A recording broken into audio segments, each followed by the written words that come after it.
Good morning students. आशा करती हूँ सब कुशल ही होंगे, है ना। कल हम लोगों ने देखा कि भाषा किसे कहते हैं और भाषा के कितने प्रकार होते हैं। आज हम लोग भाषा की परिभाषा और भाषा की विशेषताओं पर चर्चा करेंगे। भाषा शब्द संस्कृत के भाष धातु से बना है, जिसका अर्थ बोलना या कहना, अर्थात भाषा वह है जिससे बोला जाए।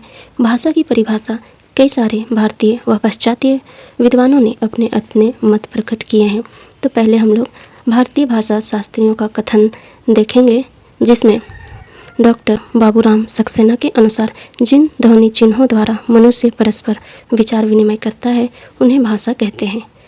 डॉक्टर श्याम सुंदर दास के अनुसार मनुष्य और मनुष्य के बीच वस्तुओं के विषय में अपनी इच्छा और मति का आदान प्रदान करने के लिए व्यक्त ध्वनि संकेतों का जो व्यवहार होता है उसे भाषा कहते हैं।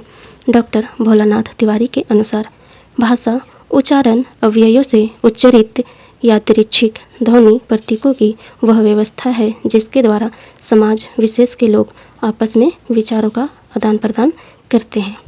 डॉक्टर कामता प्रसाद गुरु के अनुसार भाषा वह साधन है जिसके द्वारा मनुष्य अपने विचार दूसरों पर भली भांति प्रकट कर सकता है और दूसरों के विचार स्वयं स्पष्टता समझ सकता है।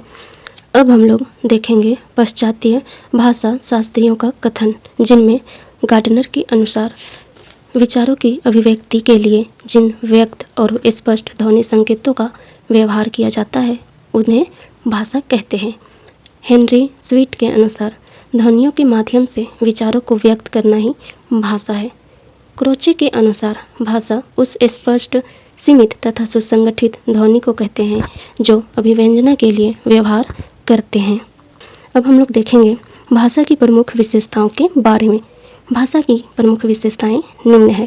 पहला, भाषा अर्जित संपत्ति है, क्योंकि मनुष्य अपने चारों ओर के समाज और वातावरण से भाषा सीखता है। जैसे कि एक उदाहरण से समझें तो अगर एक छोटे बच्चे को भारत से लेकर फ्रांस में ही पाला जाए तो वह बड़े होकर फ्रेंच भाषा बोलने लगता है, क्योंकि उनके चारों ओर फ्रेंच का वातावरण रहता है। दूसरा, भाषा किसी की पैतृक संपत्ति नहीं है।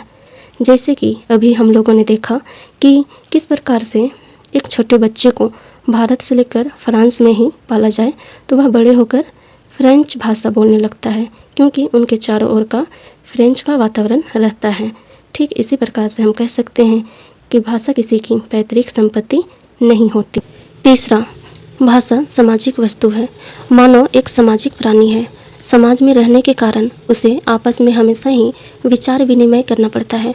उसका विकास समाज में ही होता है, इसलिए भाषा को सामाजिक वस्तु कहा जाता है।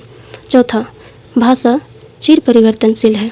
वास्तव में यहाँ भाषा शारीरिक और मानसिक रूप से बदलती रहती है, हमेशा ही ठीक वैसी नहीं रहती जैसे कि उसकी परिस्थिति रहती है।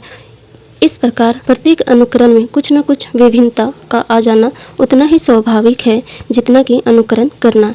ये जो साधारण और छोटी छोटी विभिन्नताएं ही भाषा में परिवर्तन लाया करती है। पांचवा, भाषा का कोई अंतिम स्वरूप नहीं है। इसे हम सरल शब्दों में समझें तो जो वस्तु बनकर पूर्ण हो जाती है उसका अंतिम स्वरूप होता है, पर भाषा के विषय में यह बात नहीं है, वह कभी पूर्ण नहीं हो सकती। अर्थात हम कह सकते हैं कि भाषा की गहराई तक पहुंच पाना संभव नहीं है, इसलिए भाषा का कोई अंतिम स्वरूप नहीं होता है।